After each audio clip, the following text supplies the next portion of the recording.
اعوذ باللہ من الشیطان الرجیم بسم اللہ الرحمن الرحیم رب اشرح لی صدری ویسر لی امری واحلل عقدۃ من لسانی یفقہوا قولی ربی زدنی علما ربی زدنی علما ربی زدنی علما۔ سورہ آل عمران میں ہم رکوع نمبر 9 کا مطالعہ کر رہے ہیں۔ اللہ فرما رہا وَإِذْ أَخَذَ اللَّهُ مِيثَاقَ النَّبِيِّينَ لَمَا آتَيْتُكُم مِّن كِتَابٍ وَحِكْمَةٍ ثُمَّ جَاءَكُمْ رَسُولٌ مُّصَدِّقٌ لِّمَا مَعَكُمْ لَتُؤْمِنُنَّ بِهِ وَلَتَنصُرُنَّهُ قَالَ أَقْرَرْتُمْ وَأَخَذْتُمْ عَلَىٰ ذَٰلِكُمْ إِصْرِي قَالُوا أَقْرَرْنَا قَالَ فَاشْهَدُوا وَأَنَا مَعَكُم مِّنَ الشَّاهِدِينَ۔ یاد کرو اللہ نے پیغمبروں سے عہد دیا تھا کہ آج ہم نے تمہیں کتاب اور حکمت و دانش سے نوازا ہے۔ کل اگر کوئی دوسرا رسول تمہارے پاس اسی تعلیم کی تصدیق کرتا ہوا آئے جو پہلے سے تمہارے پاس موجود ہے تو تم کو اس پر ایمان لانا ہوگا اور اس کی مدد کرنی ہوگی۔ یہ ارشاد فرما کر اللہ نے پوچھا کیا تم اس کا اقرار کرتے ہو اور اس پر میری طرف سے عہد کی باری ذمہ داری اٹھاتے ہو؟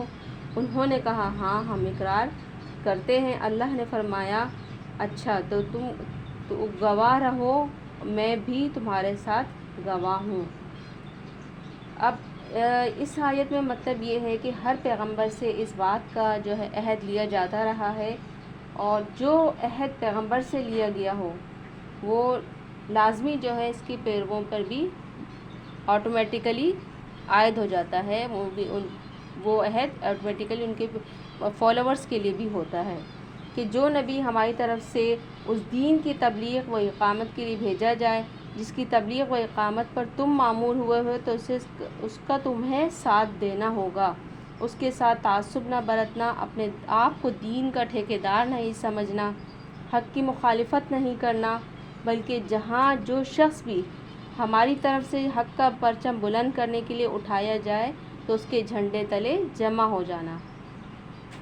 اب یہاں اتنی بات اور سمجھ لینی چاہیے کہ حضرت محمد صلی اللہ علیہ وسلم سے پہلے ہر نبی سے یہی عہد لیا جاتا رہا ہے، اور اسی بنا پر ہر نبی نے اپنی امت کو بعد کے آنے والے نبی کی خبر دی ہے اور اس کا ساتھ دینے کی ہدایت کی ہے، لیکن نہ تو قرآن میں نہ حدیث میں کہیں بھی اس بات کا پتہ نہیں چلتا کہ حضرت محمد صلی اللہ علیہ وسلم سے کوئی ایسا عہد لیا گیا ہو یا آپ نے اپنی امت کو جو ہے کسی کے بعد کے آنے والے نبی کی خبر دے کر اس پر ایمان لانے کی ہدایت فرمائی ہو۔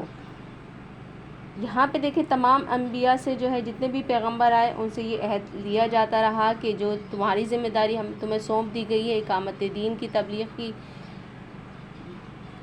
وہ یہ ذمہ داری تمہیں سونپی گئی ہے تو اس ذمہ داری کو آگے تمہیں پہنچانا ہے، اور ان سے اگلے نبی تک کہ جو ہے وہ انہوں نے پہلے سے ہی بشارت دی ہوتی تھی کہ میرے بعد یہ والا نبی آئے گا اور اس نبی پر تم نے ایمان لانا ہے، لیکن نبی صلی اللہ علیہ وسلم وہ آخری نبی ہیں جن سے یہ عہد نہیں لیا گیا کہ تمہارے بعد کوئی نبی آئے گا یا تم نے اگلے کسی نبی کی خوشخبری دینی ہے۔ تو یہاں کیا کہا نبی صلی اللہ علیہ وسلم نے انا خاتم النبیون کہ میں آخری نبی ہوں، مجھے مہر لگا دی گئی ہے، میرے بعد کوئی نبی نہیں آئے گا۔ آگے فرمایا جا رہا ہے فمن تولی بعد ذلک فاولئک هم الفاسقون، اس کے بعد جو اپنے عہد سے پھر جائے وہی فاسق ہے۔ اب یہ عہد جو لے لیا گیا جتنے بھی انبیاء سے پیغمبروں سے، اب یہ عہد جو ہے وہ اس نے اپنے فالوورز تک بھی پہنچایا، ٹھیک ہے، جو اللہ تعالیٰ نے اپنی وہ ذمہ داری دی ہے اقامت دین کی وہ انہوں نے اپنے پیغام فالوورز تک پہنچا دیا، ان سے بھی عہد دیا گیا کہ آگے اس کو ایک جگہ پہ روکنا نہیں ہے، اس کو آگے تک اس پیغام کو پہنچاتے رہنا ہے۔ یہ جو ایک چل رہی ایک چین، یہ چین جو ہے یہ رکنی نہیں ہے کہیں پہ، یہ مستقل جو پیغام کا سلسلہ ہے یہ چلتا رہے گا حتیٰ کہ یہاں تک کہ دین جو ہے غالب آ جائے۔ پھر یہاں پہ کہا جا رہا ہے کہ جو اپنے عہد سے پھر جائے گا وہی فاسق ہے۔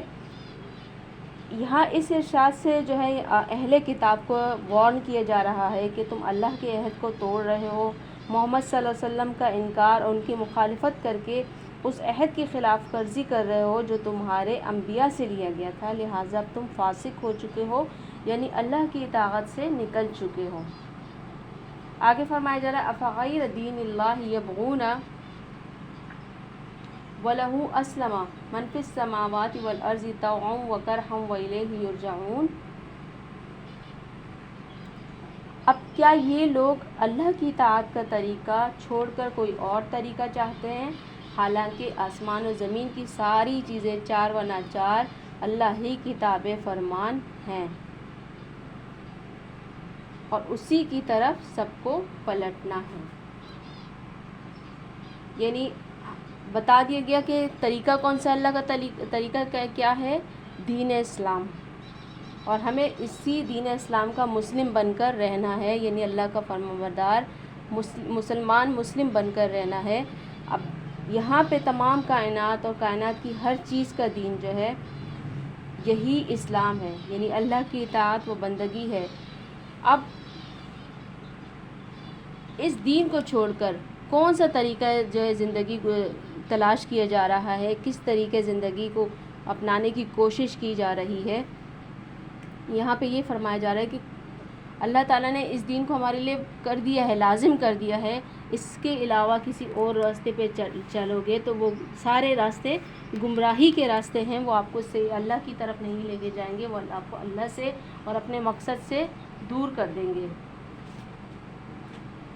یعنی اسلامی نظام کے خلاف جو عمل کرنے والے ہوتے ہیں وہ دنیا میں بھی اور آخرت میں بھی ناکام ہوتے ہیں۔ آج اگر ہم دیکھیں مسلمانوں کی ذلت کا اور مسلمانوں کے اتنا نیچے آنے کا، ڈاؤن ہونے کا سبب ہی یہی ہے کہ ہم کسی بھی اپنے وے آف لائف میں دیکھیں، اپنے کسی بھی جو ہے سسٹم، اپنے اس میں معیشت میں، معاشرت میں، کسی بھی اس طرح کے اس میں سسٹم میں دیکھیں تو ہم ہر چیز میں دین سے دور ہو چکے ہیں۔ ہم وہ مسلم نہیں رہے جس مسلم کا اللہ نے ہم سے کہا ہے کہ ایجوکیشن کے نام پر دیکھیں، اسلام کے نام پر جو ہے جو ایجوکیشن سسٹم بنایا جاتا ہے، لیٹن اینڈ ماڈریٹ اسلام کے نام پر جو نظام تعلیم کی جو تبدیلی کی جا رہی ہے، جو اس میں سے بہت سے ایسے موضوعات ہیں جو ہمارے بہت اہم موضوعات ہیں جو ہمارے سلیبس میں سے بکس میں سے ہٹائے جا رہے ہیں۔ اور اس کے علاوہ دیکھیں کہ آغا خان بورڈ کے نام پر جس طرح کا ہمیں لٹریچر پڑھایا جا رہا ہے بچوں کو، شراب خانے آپ دیکھیں عام ہو رہے ہیں، حیا کی چادر جو ہے تار تار ہو گئی ہے۔ ظاہر دین نہیں رہے گا تو حیا نہیں رہے گی، یہ دو ایسے ہیں کہ ایمان اور حیا جو ہے ایک ختم ہو جائے تو دوسرا آٹومیٹیکلی ختم ہو جاتا ہے۔ تو آپ صلی اللہ علیہ وسلم نے فرمایا، کیا فرمایا تھا کہ جہاں بھی رہو اللہ کا تقوی اختیار کرو۔ آگے فرمایا جا رہا ہے قُلْ آمَنَّا بِاللَّهِ وَمَا أُنزِلَ عَلَيْنَا وَمَا أُنزِلَ عَلَىٰ إِبْرَاهِيمَ وَإِسْمَاعِيلَ وَإِسْحَاقَ وَيَعْقُوبَ وَالْأَسْبَاطِ وَمَا أُوتِيَ مُوسَىٰ وَعِيسَىٰ وَالنَّبِيُّونَ مِن رَّبِّهِمْ لَا نُفَرِّقُ بَيْنَ أَحَدٍ مِّنْهُمْ وَنَحْنُ لَهُ مُسْلِمُونَ۔ اے نبی صلی اللہ علیہ وسلم کہو کہ ہم اللہ کو مانتے ہیں، اس تعلیم کو مانتے ہیں جو ہم پر نازل کی گئی ہے، ان تعلیمات کو بھی مانتے ہیں جو ابراہیم علیہ السلام، اسماعیل علیہ السلام، اسحاق علیہ السلام، یعقوب علیہ السلام اور اولاد یعقوب علیہ السلام پر نازل ہوئی تھیں، اور ان ہدایات پر بھی ایمان رکھتے ہیں جو موسیٰ علیہ السلام اور عیسیٰ علیہ السلام اور دوسرے پیغمبروں کو ان کے رب کی طرف سے دی گئی ہیں۔ ہم ان کے درمیان فرق نہیں کرتے، ہم اللہ کے تابع و فرمان مسلم ہیں۔ یہاں پہ پھر سے بتایا گیا ہے، بار بار کیا کہا جا رہا ہے، اللہ کے تابع فرما مسلم ہے، اللہ کے تابع فرما مسلم ہے، یعنی ہم مسلمان ہیں تو کیا ہے کہ اللہ کے تابع فرما ہیں۔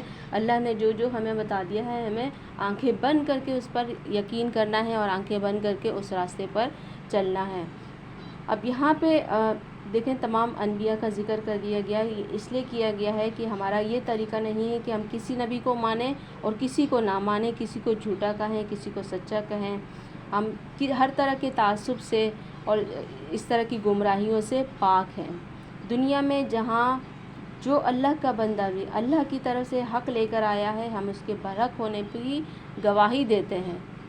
تو ہمیں ہمارے ایمان کا تقاضا ہے کہ ہم جتنے بھی انبیاء آئے ہیں تمام انبیاء پر ہمیں ایمان لانا ہے، اس کے بغیر ہمارا ایمان مکمل نہیں ہوتا۔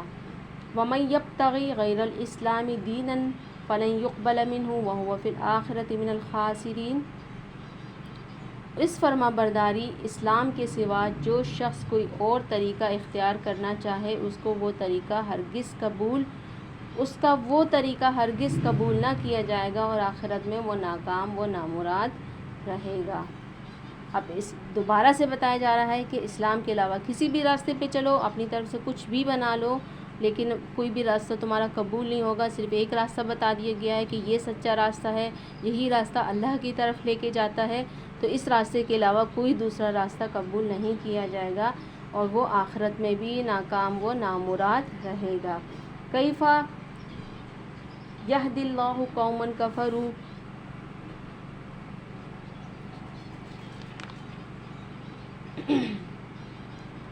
کیف یہدی اللہ قوما کفروا بعد ایمانہم وشہدوا ان الرسول حق وجاءہم البینات واللہ لا یہدی القوم الظالمین۔ کیسے ہو سکتا ہے کہ اللہ ان لوگوں کو ہدایت بخشے جنہوں نے نعمت ایمان پا لینے کے بعد پھر کفر اختیار کیا، حالانکہ وہ خود اس بات کی گواہی دے چکے ہیں کہ یہ رسول حق پر ہے اور ان کے پاس روشن نشانیاں بھی آ چکی ہیں۔ اب یہاں پہ دوبارہ سے جو ہے کس بات کو ریپیٹ کیا جا رہا ہے کہ وہی بات جو اس سے قبل بارہا کی جا چکی ہے، بار بار کی جا چکی ہے کہ نبی صلی اللہ علیہ وسلم کے عہد میں عرب کے یہودی علماء جو ہے وہ جان چکے تھے اور ان کی زبانوں تک سے اس بات کی گواہی وہ دے چکے تھے کہ آپ صلی اللہ علیہ وسلم نبی برحق ہیں اور جو تعلیم آپ لے کر آئے ہیں وہ وہی تعلیم ہے جو پچھلے انبیاء لاتے رہے ہیں۔ اس کے بعد انہوں نے جو کچھ کیا وہ سراسر تعصب، ضد، دشمنی حق، انا پرستی کی اس پرانی عادت کا نتیجہ تھا جس کے وہ صدیوں سے مجرم چلے آ رہے تھے۔ وہ ڈھیٹ بن چکے تھے، وہ انا پرستی میں اس حد تک آ چکے تھے کہ اور ایک ہی بات ان کے اس پہ تھی کہ ہم کیسے اپنے باپ دادا کا دین چھوڑ دیں، حالانکہ وہ جان چکے تھے کہ یہ سچا دین ہے، نبی صلی اللہ علیہ وسلم جو فرما رہے ہیں وہ بالکل برحق ہے، لیکن اس کے باوجود وہ اپنی انا پرستی میں اس حق کو قبول کرنے سے انکاری تھے۔ اولئک جزاؤہم ان علیہم لعنۃ اللہ والملائکۃ والناس اجمعین۔ اچھا، اس کے بعد واللہ لا یہدی القوم الظالمین، اللہ ظالموں کو تو ہدایت نہیں دیا کرتا۔ اب یہاں پہ ظالم کون ہے؟ یہ کون سے ظالم ہے؟ ان کو کیوں ظالم کہا جا رہا ہے؟ ان کو ظالم صرف اس وجہ سے کہا جا رہا ہے کہ ان کے پاس ہدایت آ چکی، ہدایت کی گواہی بھی یہ دے چکے، لیکن اس ہدایت کو قبول نہیں کر رہے۔ تو یہ کیا ہے؟ یہ ظلم ہے یا نہیں ہے؟ یہ اپنے اوپر ہی ظلم ہے۔ یہ ظالم وہ ظالم نہیں ہے کہ دوسروں پہ کوئی ڈنڈا اٹھا کے یہ تشدد کر رہے ہیں، کوئی اس طرح کا وہ کر رہے ہیں۔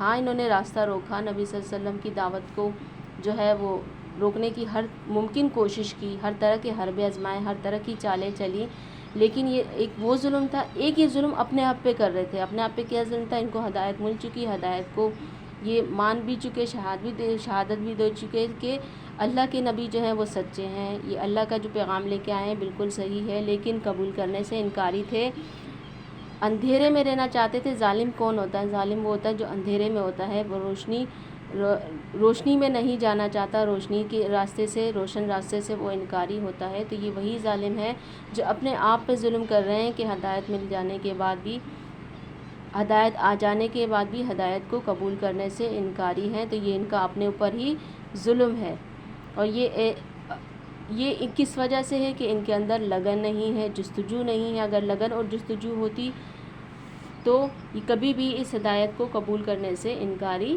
نہ ہوتے۔ تو یہاں پہ اس بات کو بھی ہم دیکھ لیں کہ ہدایت نبی صلی اللہ علیہ وسلم کا جو پیغام تھا وہ ایک عام پیغام تھا، وہ کسی کے لیے خاص یا مخصوص نہیں تھا، سب کے لیے ایک جنرل پیغام تھا۔ تو دیکھیں کسی نے قبول کیا اور کسی نے قبول نہیں کیا۔ جنہوں نے قبول نہیں کیا وہاں ان لوگوں کو کیا کہا جا رہا ہے کہ یہ لوگ ظالم ہیں۔ اب قبول کرنے والے کون تھے؟ ان کے اندر جستجو تھی، لگن تھی، وہ اپنانا چاہ رہے تھے، تو ان کو ڈاؤٹس تھے ان کے دماغ میں کہ جو ہم جس راستے پہ چل رہے ہیں، بت پرستی کا جو راستہ ہے، یا دوسرے جو ہم جہالت کے اندھیروں میں وہ ہو چکے ہیں، تو یہ راستے ٹھیک نہیں ہیں. ڈاؤٹ تھا، وہ ان کے دل کو اطمینان نہیں ملتا تھا ان چیزوں کو کرنے سے. تو جیسے ہی ان کے پاس پیغام پہنچا ہے، انہوں نے فوراً سے قبول کیا ہے. کسی کو دعوت تھوڑی لیٹ ملی تو انہوں نے تھوڑا لیٹ قبول کیا، یا تھوڑا لیٹ سمجھے تو لیٹ قبول کیا، تو لیکن بہرحال قبول کیا. لیکن یہ وہ والے یہاں پہ جو ذکر کیا جا رہا ہے ان ظالموں کا جن کے پاس ہدایت آ چکی، لیکن ہدایت آنے کے بعد، سمجھنے کے بعد، ماننے کے بعد بھی انہوں نے اس ہدایت کو دل سے قبول کرنے سے اور زبان سے اقرار کرنے سے انکار کیا. پھر آگے فرمایا جا رہا ہے اس ظالموں کے متعلق کیا کہا جا رہا ہے، اولئک جزاؤہم ان علیہم لعنۃ اللہ والملائکۃ والناس اجمعین.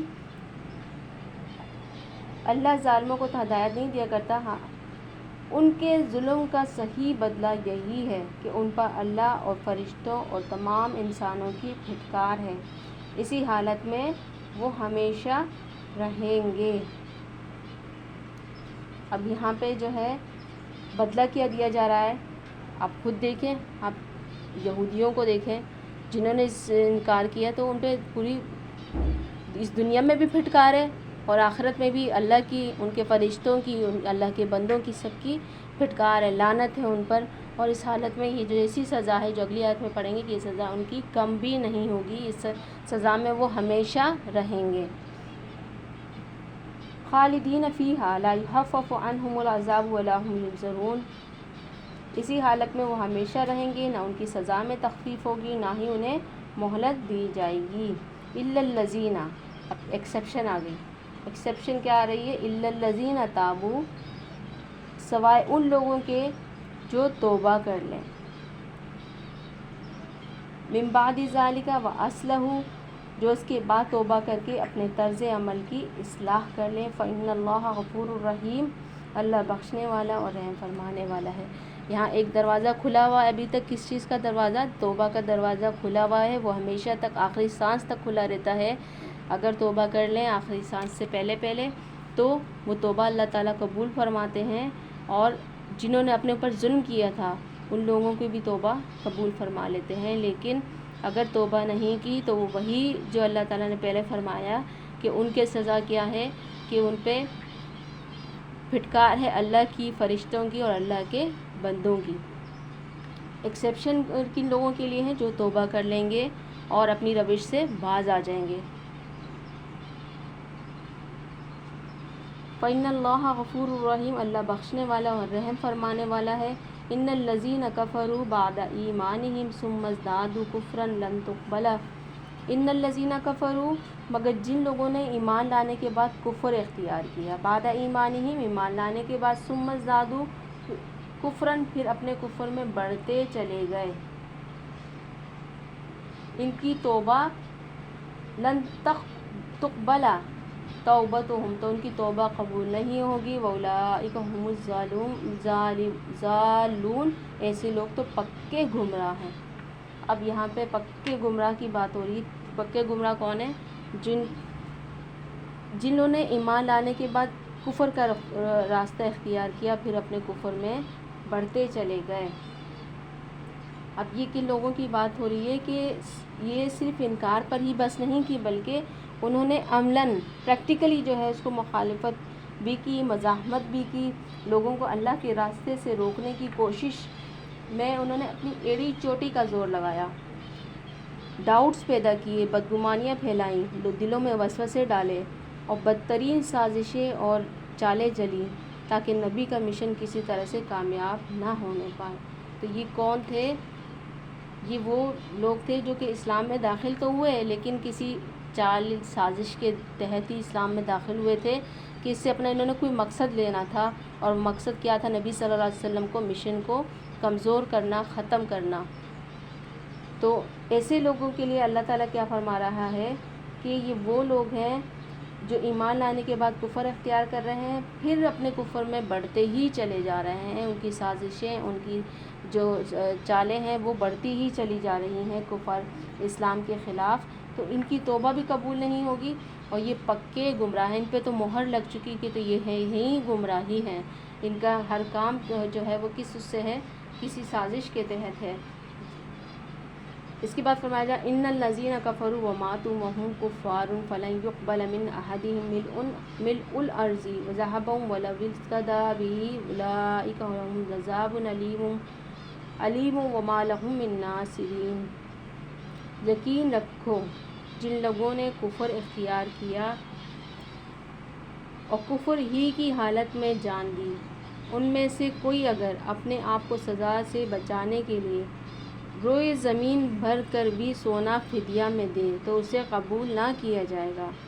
ایسے لوگوں کے لیے دردناک سزا تیار ہے، وہ اپنا کوئی مددگار نہ پائیں گے۔ یعنی وہی بات کہ جب کفر اختیار کر لیا، حالت کفر میں آ گئے، اللہ کے انکاری ہو گئے، اللہ کے بھیجے ہوئے پیغام کے انکاری ہو گئے، اور اسی حالت میں انہوں نے جان دے دی، توبہ نہیں کی، تو اب کچھ بھی کر لیں، سزا سے بچانے کے لیے زمین کے برابر وہ دے دیں، سونا دے دیں، کچھ بھی کر لیں، تو وہ کچھ بھی ان سے قبول نہیں کیا جائے گا، اور ان کے لیے جو ہے دردناک سزا تیار ہے۔ اللہ تعالی ہمیں اس ہدایت کو قبول کرنے والا بنائے، اسے دوسروں تک پہنچانے والا بنائے، اور اللہ سے یہ دعا ہے کہ اس میں مجھ سے جو کوتاہی یا کوئی غلطی ہو گئی ہے تو اللہ سے میں معافی کی خواستگار ہوں، اور آپ سے بھی میری یہی وہ ہے کہ اس میں کوئی بھی جو ہے آپ سجیشن دینا چاہیں تو لازمی اپنا فیڈ بیک دیں۔ وآخر دعوانا ان الحمد للہ رب العالمین۔